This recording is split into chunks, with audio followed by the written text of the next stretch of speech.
Robots glide around with sheets of iPad glass. Wow, look at that. It's like a scene out of WALL-E. But these lines are the futuristic exception. And with Apple's reputation under fire, we're most interested in the people who build their complex gadgets, one tiny piece at a time.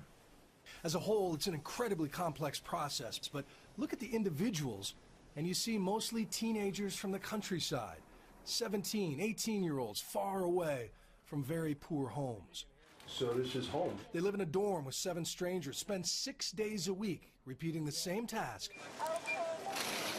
again and again. Fatigue and boredom are common in any factory, but this one is surrounded by suicide nets. They are everywhere, a horrifying reminder of 18 workers who jumped from the buildings here at Foxconn City in the past few years.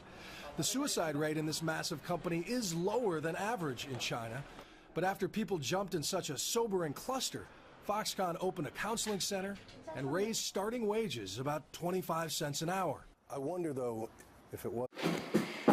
All over the world, there is a high demand for consumer products. Due to this high demand, companies often want to make their products in the cheapest and fastest way possible. This can lead to some unethical developments, such as sweatshops.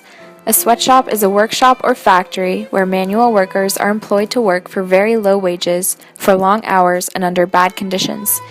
Sweatshops are more common amongst companies in the textile industry.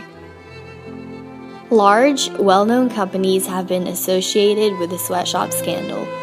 A few of these companies include H&M, Nike, Gap, and Victoria's Secret. Nike has been rumored to be involved with sweatshops since the 1970s. They have since improved their standards, but before they took measures to break away from the unethical practice, they were said to have reports of labor workers in several Asian countries.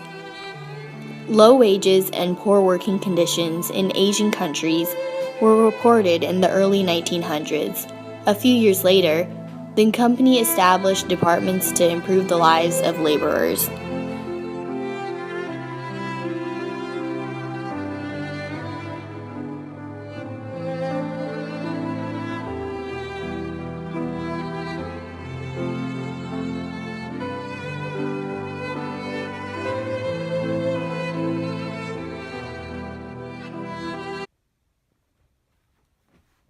As a person that wears a lot of Nike and Adidas products, I never understood where these clothes were being made from. When it says made from Vietnam, women and children are making these products, not making any money in these sweatshops, and it's not right. And now that I know that, it really changes how I feel about buying them.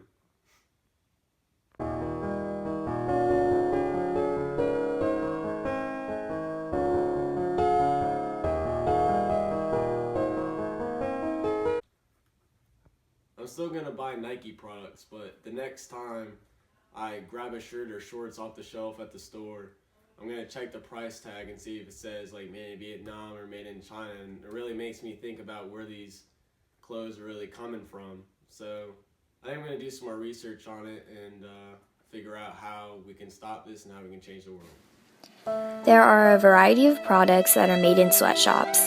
A lot of these sweatshops use child labor to get the work done. Child labor is most common in the shoe industry. Most athletic shoes are made in sweatshops in Asian countries. Clothing is made in sweatshops by children as well. Nearly 1 million children are illegally employed making hand-knotted rugs. Toys are made in sweatshops by children, especially in China, Malaysia, Thailand, and Vietnam. The average North American toy maker makes $11 an hour. In China, toy workers earn an average of 30 cents an hour. Recent investigators have found child slaves harvesting cocoa beans for chocolate in the Ivory Coast, where 43% of the beans come from. Child labor in sweatshops are another reason why sweatshops should be eliminated.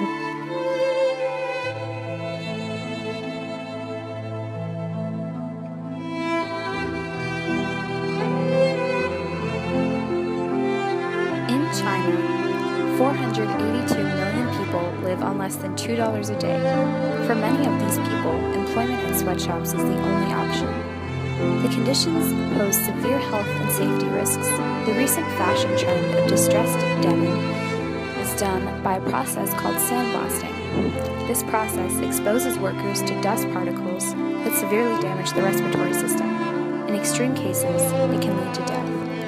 This process is used by factories that produced jeans for Levi Strauss, H&M, and Gap. These factories do not comply with many health and safety regulations. In Vietnam, trafficking gangs tell children they will receive fair employment only to force them into sweatshop factories. In Ho Chi Minh City, they work excessively long hours with little or no pay. If workers do not produce enough daily, they are at risk for beatings and fines. In April of 2013, the Rana Plaza building in Bangladesh collapsed, killing 1,100 employees and injuring 2,000.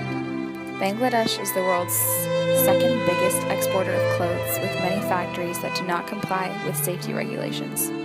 The factory that collapsed was operating without a safety certificate. The supervisor locked the gates, keeping employees inside to prevent stealing. It has not been the first building to collapse.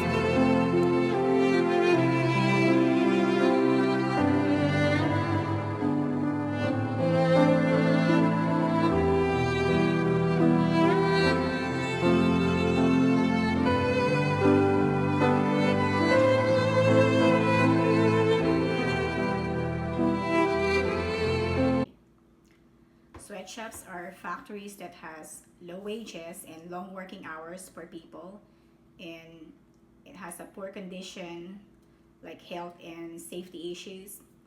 Where I was from in the Philippines, they still have a lot of sweatshops. I even worked in one when I used to live there in the 1980s.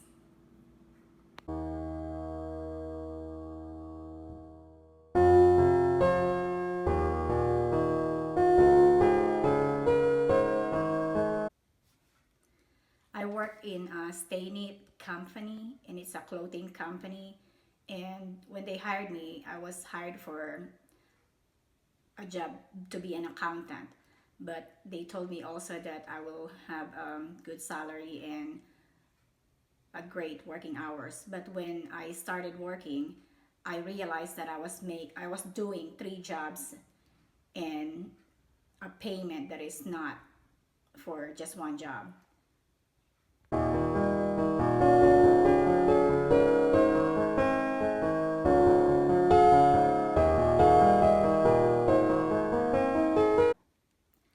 When I was hired, so I was doing three jobs, and one of them was supervising the workers inside the factory, and the other is secretarial, and the other one is in accounting. Anyway, when I was supervising the workers, they were complaining to me about the long hours and not enough money or payment for them, and also they do not get any social security deductions or any health plans. And also they have like just the bathroom, they have one stall bathroom, and this factory had like 100 plus people in the factory, and they also work like for 15 to 19 hours in a day, and they'll be lucky if they'll have a day off for one day. But most of them don't want to have a day off because they needed the money. Some of them will work for 7 days a week without any benefits or health benefits or medical benefits or anything.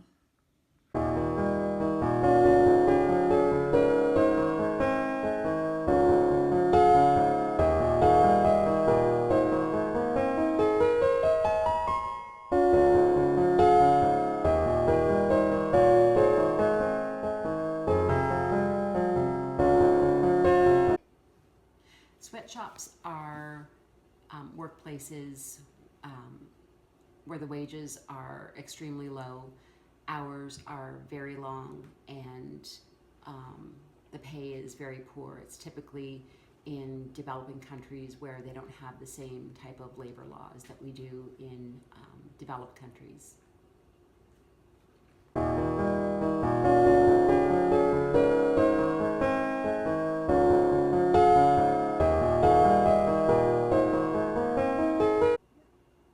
I think education is important to eradicate the existence of sweatshops, creating awareness, the governments in the developing countries establishing labor laws so that, not only establishing them, but enforcing them as well so that the conditions no longer exist.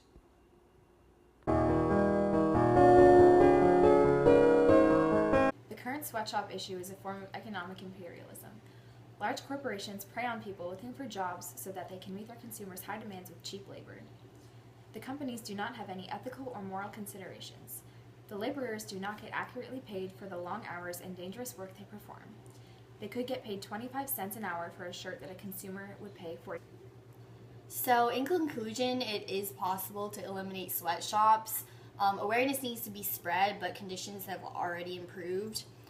Today in Bangladesh, over 80% of sweatshops are now safe. The proper precautions have been taken to ensure safety measures for all the workers.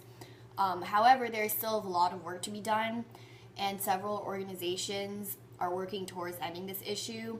Some of these organizations include the Clean Clothes Campaign, Green America, and Global Exchange. If more people work towards solving this problem, sweatshops can be eliminated for good.